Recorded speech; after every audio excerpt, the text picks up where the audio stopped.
Did Ezekiel foresee modern revival? Lessons from the Valley of Dry Bones. In a desolate valley, Ezekiel stood amidst lifeless bones scattered across the ground, a stark reminder of hopelessness. But then God asked him, "Can these bones live?" Ezekiel 37:3. This ancient vision holds a message that resonates powerfully today, hinting at the possibility of revival even in the most lifeless circumstances. Let's rewind to Ezekiel's time. The people of Israel were in exile, hearts heavy with despair, believing God had abandoned them.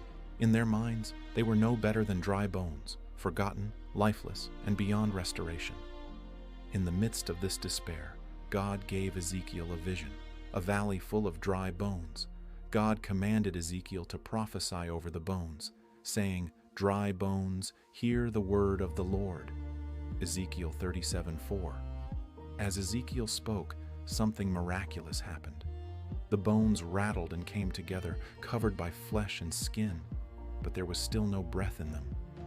Then God said, "Prophesy to the breath, say to it, 'Come from the four winds, O breath, and breathe into these slain, that they may live.'" Ezekiel 37:9. And so, they lived. What does this ancient vision mean for us today? Could Ezekiel's prophecy point to the modern spiritual and cultural revivals we witness?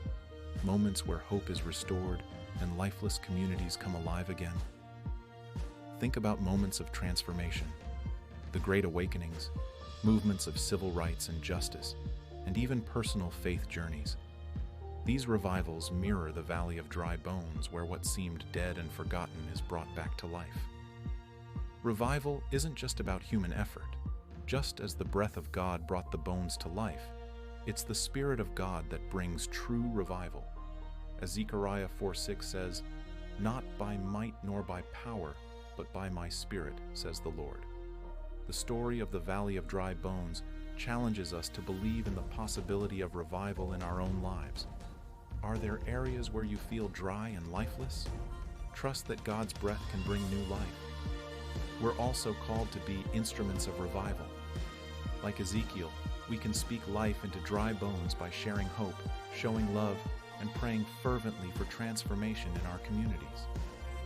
Across the world, personal stories of revival abound. People share how their faith journey transformed their lives, reigniting hope and a sense of purpose. From broken relationships mended to communities healed, these modern-day dry bones live again. Revival extends beyond individuals to entire communities. When people come together to serve, inspire, and uplift, it's a glimpse of Ezekiel's vision in action, a collective revival that changes the world around us. Ezekiel's vision shows us that no situation is too hopeless for God. Just as he breathed life into dry bones, he can breathe life into our world today. Revival starts with faith and ends in transformation. With that said, thanks for watching, and until next time, stay hopeful and inspired.